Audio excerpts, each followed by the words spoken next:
Hey everybody, this is the EFJ Show. Let's talk about it. I'm your host, Ernest Faust JR. Today's guest, I got a list of guests up here, and I'm glad to be in the house back in the ATL. I had a good time back in December. Y'all brought me back. I must be was doing something right. But we're gonna I got some questions for y'all today. I know the listening audience want to hear what y'all have to say. But before I get to the questions, I want to go down the line, and I want Mr. Gregorey Dutton to introduce himself, or Ms. Beverly Walthour to introduce herself, Mr. Darius Norman introduce, and Miss Nicole, help me out. Miss Nicole, you got a Jones, simple one. But anyway, I'm glad for y'all to be. Was your travel good? Yes. Yes, sir. Hey, good. And Mr. Gregorey Dutton, yes, how was your travel today? Pretty long, but I managed. I'm glad I'm here.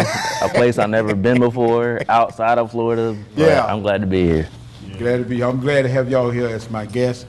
And it's my first time meeting y'all, but they seem like I know you for 15, 17, 18, 19 years. Everybody got a good spirit, an upbeat personality, which I think it complimented all of us, right? Yes, sir. Absolutely. But I don't want to prolong the program. I just want to jump to you about what's going on today's days. And my first question is going to be to Mr.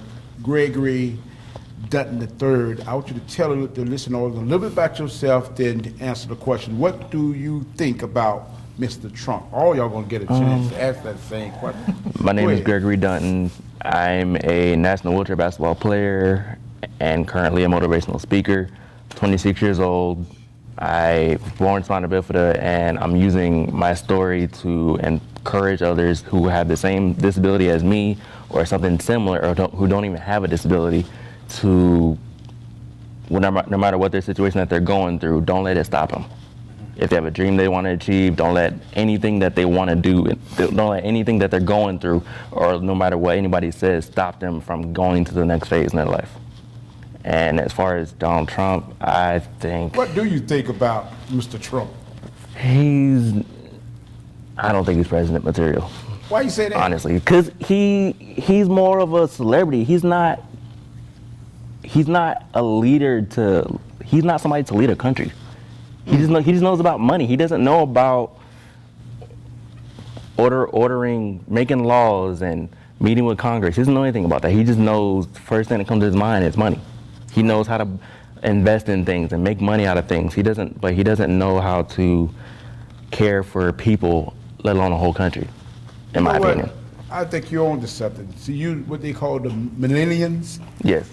Do you think the next election, 2020, y'all gonna come out strong? I hope.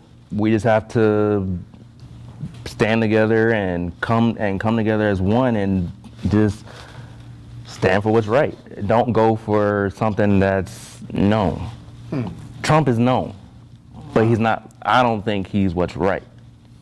Wow. So we need to kind of just think better next time, as far as knowing what we need as a country, what we need for ourselves as far as health, our living situations, money, all of that. We had to take all that in consideration and kind of put that first instead of just worrying about namesake. You know, somebody who's a name. We're gonna come back to you. Okay. Now we're gonna ask you that same question, Ms. Beverly. I want you to tell the listening audience a little bit about yourself, who you are, and answer that same question, what you think about Mr. Trump. Okay, yes, I am Beverly Walthour, and I'm a business strategist. Excuse me, so I'm a business coach, and I work with other coaches and consultants, helping them create consistent clients and income in their businesses. And so for me, I always say in my previous life, I was actually an educator, trainer, consultant, and so I actually use all of that to help me in my business now, because it does allow me to break information down for people in a way where they can actually consume the information, but then also implement those things as well, implement the strategy so that they are able to create a business where they have that time and financial freedom that they desire. And as far as the president, I'm now speaking as an entrepreneur, very savvy in the way he became president, because he knew who his audience was, and he played to that audience, and he played to them very well. to the point where he got them to do what he needed them to do. So he pretty much said, I can shoot someone and I'm still going to get elected. And he knew it because he knew it. Yeah, he pandered to his target audience. And so I think just as an entrepreneur, like you always, when you know who you're targeting, if you have the right message, you can get them to do whatever you choose. And then as an entrepreneur, looking at that as far as my competition, like you always have to stay ready. You have to be ready. And so I feel like on the other side, they were not prepared for what they were going to get. Because is he a politician? No. But he's a very savvy businessman. And so in the environment that we had during that time, it was, okay, we need to turn this country around. The economy is bad. And so we need someone that's going to help us generate this revenue. Not realizing that, when he's talking about small businesses, he's talking about people at a certain point where most of us as small businesses, revenue-wise, we're not even there. So he wasn't even speaking to us, but we were thinking, oh, okay, yes, we're going to get this entrepreneur into office and he's going to help us with our businesses. No, it didn't work that way. That's what they really were thinking about. They thought he was going to get in there and handle his business. So yes. But he flipped, didn't he? Yes, he did. Yes, he did. Thank you very much for that quote. We can come back to you too now. Okay. But right now we're going to go to Mr. Darius. I want you to tell the listeners who you are, what you do. Then I want you to answer that same question. What you think about Mr. Trump? Awesome. Well, my name is Darius Norman. I'm a social worker, community advocate, consumer advocate. I'm an author, life coach. I created a business entitled Rewriting Financial Rules. I created this business and wrote a book because I had my own financial setback. Hey, you don't have to look at nobody else. I didn't point the finger at nobody else. I looked at myself. I had my own financial setback, and I had to make some real hard decisions and change my lifestyle. And when I made those decisions, changed my lifestyle, put me in a different place financially. Wow. So with that, I wanted to create and help other people who face the same challenges as myself. And so, I have a great joy of helping other people reach a different plateau where people say that you can't reach. Wow, so to go to Mr. Trump. Come on, let's go there. Oh my God. There's so much I can say about him. I can concur with Miss Beverly here. I think he knew his audience. He pandered to the audience. I think sometimes different political parties, they've taken their constituencies for granted, and I think that's how Mr. Trump got in office too, because their largest voting bloc is African Americans. Certain political parties are African Americans and other social groups, but they forgot those people. And so I think, their message was not curtailed towards their voting bloc, and I think that's how Mr. Trump got in office. Also, I think he did pander to him being a businessman, saying that he's gonna, understand the business owner and he was gonna create policies to help business owners, but he didn't. He created policies to help himself and his 1% buddies. His 1% buddies. Yeah. It seems like all the 1% buddies heading south now, trying to get out the White House. Absolutely. You know what? Miss Nicole, I want you to introduce yourself and tell us, the listener, who you are and answer that same question. What do you think about Mr. Trump? Okay, so I'll try and keep it brief. Go ahead. I'm Nicole Jones. I'm an entrepreneur. I'm an author, and I compose music as well.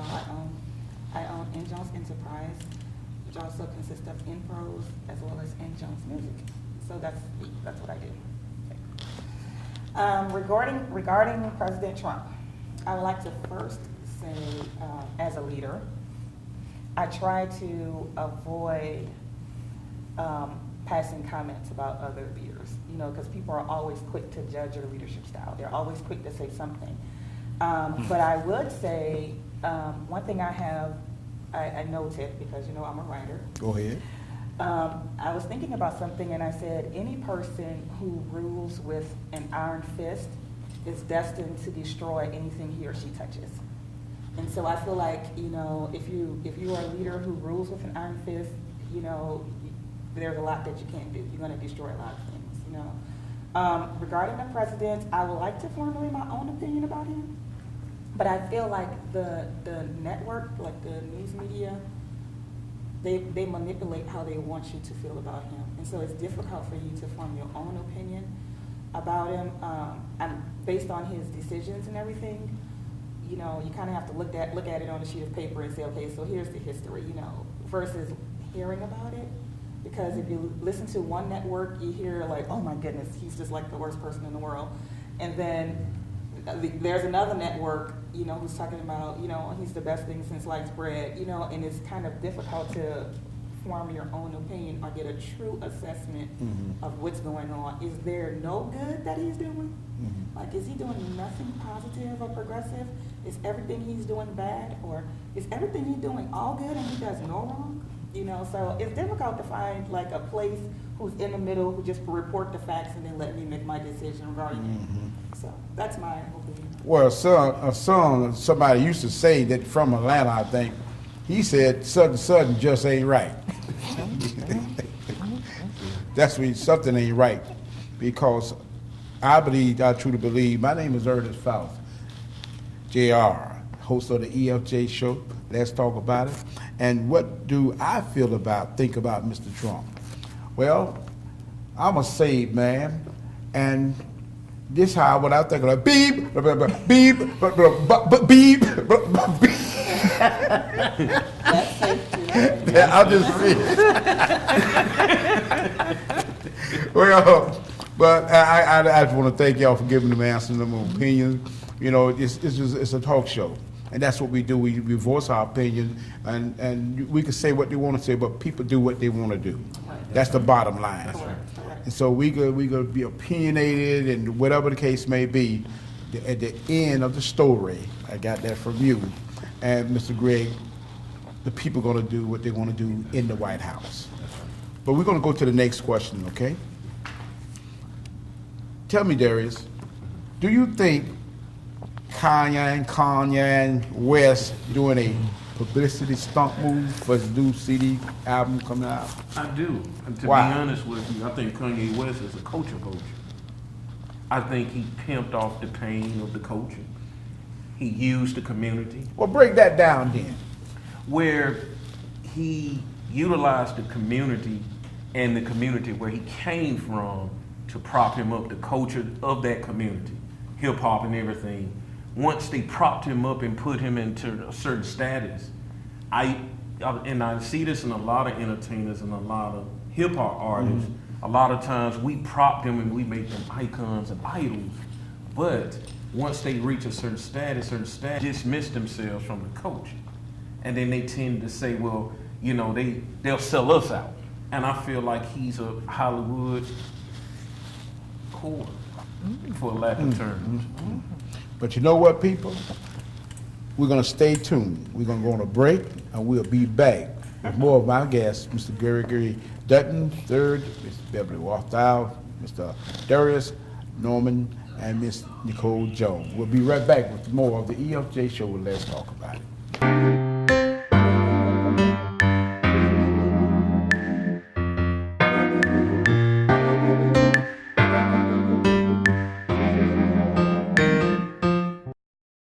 Hey everybody, welcome back to the EFJ Show. Let's talk about it.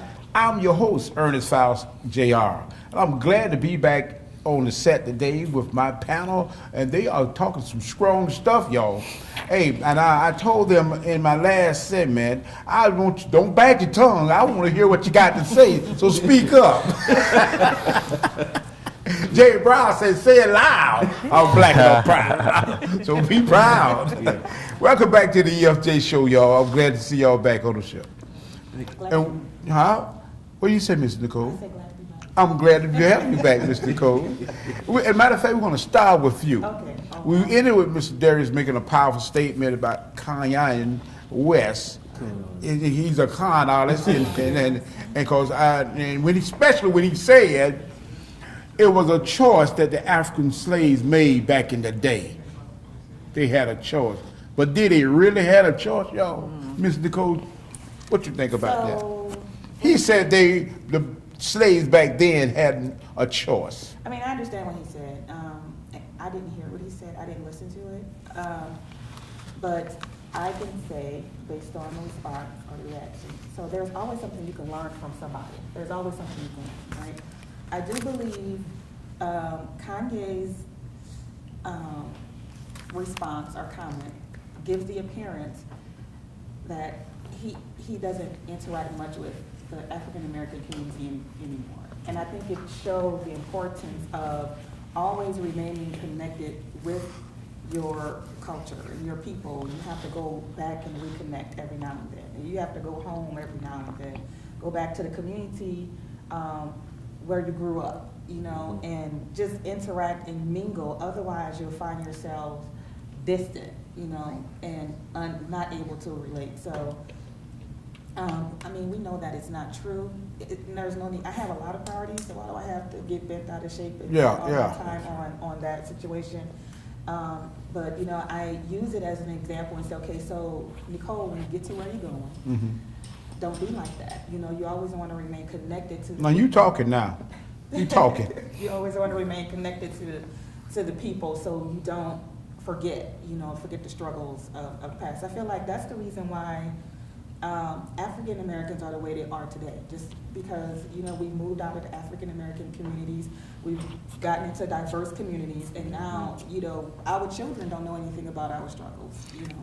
So Ms. Beverly, you think Ms. Nicole is saying right now that we need to go back to our hood, the community where we come from, the projects, if we came from the project.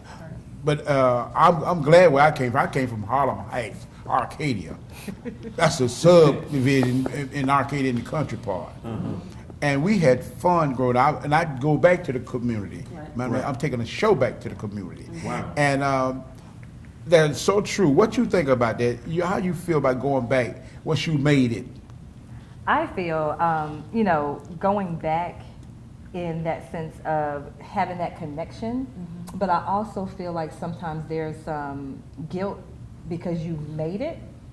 And so, not allowing that guilt to be the reason why you're going back versus it being, hey, I want to make sure I remain grounded, but I also want to be able to show others that they can pull themselves up and out, especially if it was a negative situation or it wasn't the most positive environment. To let them know that yes, I can, or if I can do it, you can do it too. There was nothing special about me, and I was able to pull myself out of that particular situation.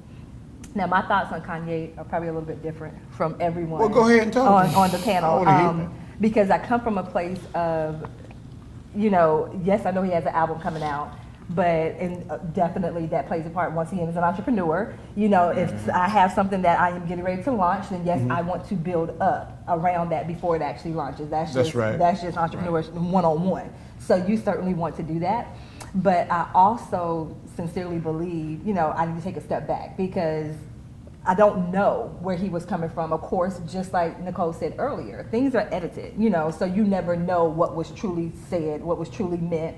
And especially when you're writing something, a tweet or, on social media and you're typing something out versus having a conversation with someone. I have not, of course, sat down and had a conversation with him to see, because of course it was a series of events that led up to what he said, starting off with the hat and, oh, this is my homeboy, or whatever he said about the president.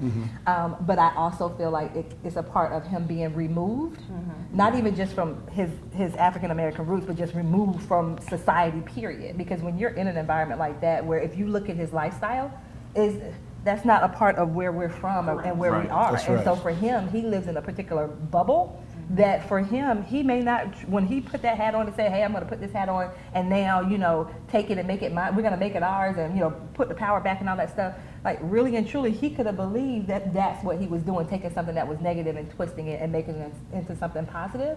Because for him, that's his environment. That's where he lives. He may not really and truly know and understand everything that's entailed with the president. So, if he's only hearing sound bites, then he's going and running with what he hears versus you actually doing your own research, as Nicole said earlier, and making sure that you're making informed decisions based on. Absolutely. And what do you feel about that, Gregory? I think just in general nowadays with how celebrities, they promote themselves and artists promote themselves, I think it's just a way of keeping themselves in the media.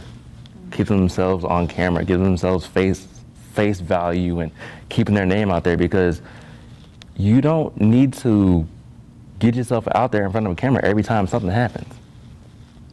If certain things happen, yes, certain things you can keep to yourself, but I think everything that they do that they think is going to just grab somebody's attention, they just want to just get it out there so they can be something to talk about. And I don't think if you're trying to be successful, don't be something to talk about. Just do what you want, what you're set to do.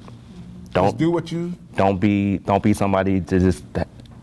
Don't be somebody just to have your name in everybody's mouth. Just going out there just being ratchet. Right. Doing stupid stuff for no apparent reason. Like, it's just do you, and then just there you go. If you have a problem with somebody, settle it. I want to add Go something ahead. Beverly said also, that's a true point. Kanye's version of Mr. Trump is not necessarily our version. Like, he's before our face all the time. Well, he's always in the news. I'm sure Kanye is not constantly looking at the news and saying, oh my goodness, President Trump did this. So yeah, I think that he would do something like that and not anticipate such a reaction because he doesn't know exactly what's going on. So I agree with that point. Tell me something. Today's days, do you still believe the South is still in the South and the North is becoming the South? Because a lot of people from the South is in the North now. And I truly believe that the North is picking up the South mentality. I don't agree with that. I'm gonna let somebody else. No, why? Tell me that. No, I think that I believe people are kind of because I'm from Louisiana and I moved to Virginia and I feel like the pace is different. I refuse to be that way, but some people you never think that they've come from the South because they're kind of mingling. They're not being different.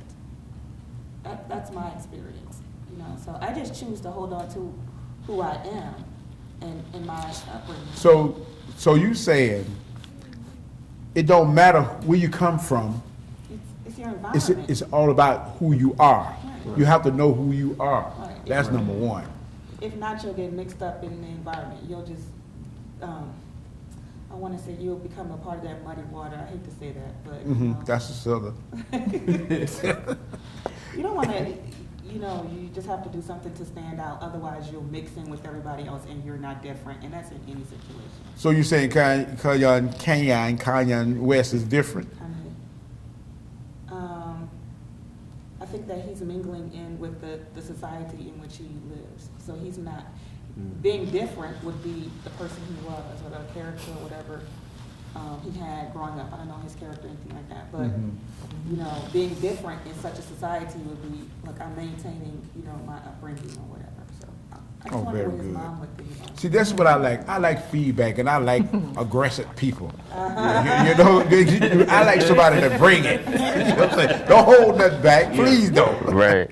I just wonder what his mom thinks right now, though. She was always supportive of him. And at one I point, think he changed. Yeah, And that's what at he one said, point he was with like, that- President Bush with don't that- care anything about Yeah. black people, and now all of a sudden it's like, oh, black people that they Or I think Trump made a comment on, he says Kanye West spoke up for him. His rate then went up with the black folks. He probably did say that. In his He mind, did say that. Yeah, in his mind, he believes it too. He was dreaming it. Reality. Economical group is going up because Kanye West is in the same money bracket as President Trump in some ways. So that's how they can relate. So if you want to be technical, then it's his money bracket. He doesn't run into racism maybe because he has access to wealth. Because money. Money puts you in a different Money has space. influence. Yeah. That's true. And so, like what Nicole was saying before, like with the whole slavery thing, I think Kanye was because he's in a different world. His mentality, he was probably trying to translate to say that maybe we're still indoctrinated in our mind.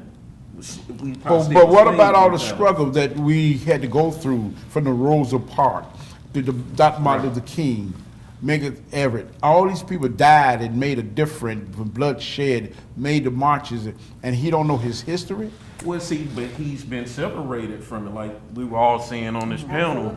He's now in a totally different bracket now, and he feels as if he doesn't have to engage with that. Because he with the Kardashians? And with his, yeah, and then, but that's the thing. That's why I say about the culture vulture piece. A lot of times, a lot of us are reaching to the top, and then we reach a certain level of success. We be put in different circles, and once we put in these different circles, we can't relate to what we knew in the past, and that's why I think it was very important when his mother was here, because she did keep him grounded. Keep him grounded. Well, I truly believe money don't make me, I make money. Absolutely. So my grandmother always told me, you catch more flies with honey. That means stay humble. That's right. And be grateful for whatever you get, and love your people. That's right. Love your people. We're going to go down to Mr. Gregorey.